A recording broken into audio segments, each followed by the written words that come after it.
Nasira na yung speedometer ng Rusiflex ko.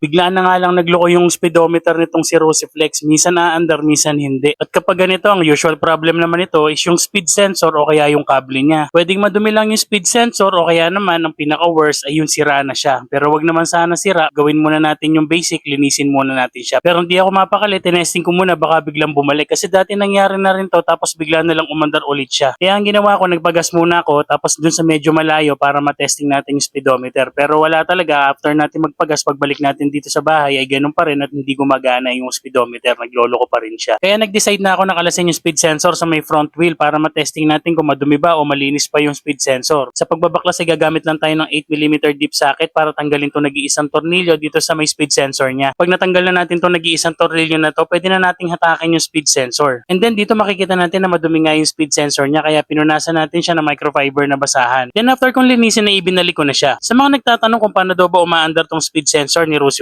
yung speed sensor natin ay may tinatamaan siya na speed sensor disc. Yung nakikita niyong butas-butas na disc na katabi ng disc brake natin, yan yung speed disc niya. Yan yung nagre-read ng speed natin kapag umiikot na yung gulong. Yung mga butas na yan na nagbibigay ng information ng speed natin dito sa speed sensor, then ibabato ng speed sensor doon naman sa panel gauge natin. Then after nating ibalik ay nag-test na tayo para makita natin kung gagana na maayos yung speed sensor natin. At ayun, naging accurate na nga yung reading niya. Buti na lang ay hindi muna ako bumili ng speed sensor at nilinis muna natin to. Medyo pricey din kasi yung speed sensor sa mga kasa, alam ko 500 mahigit ang isa. Kaya ako naman naisipan na linisin lang muna at hindi mo napalitan dahil nag-experience na nga ako ng ganito na bigla na lang hindi gumana tapos bigla na lang ulit siyang gumana. Kaya kung ganito din yung na-experience nyo sa mga Rusiflex nyo, try nyo itong ginawa ko. Pero kung wala talaga at ganun pa rin, hindi pa rin umaandar at sira na talaga, pwede kayong umorder ng ganitong speed sensor sa mga kasa mga boss. Kaso alam ko mag-iintay pa kayo ng 2 to 3 months bago dumating yung pyesa. Yun mga boss, sana may na-share at naitulong ulit ako sa inyo. Salamat, ingat lagi sa daan, ingat lagi sa biyahe.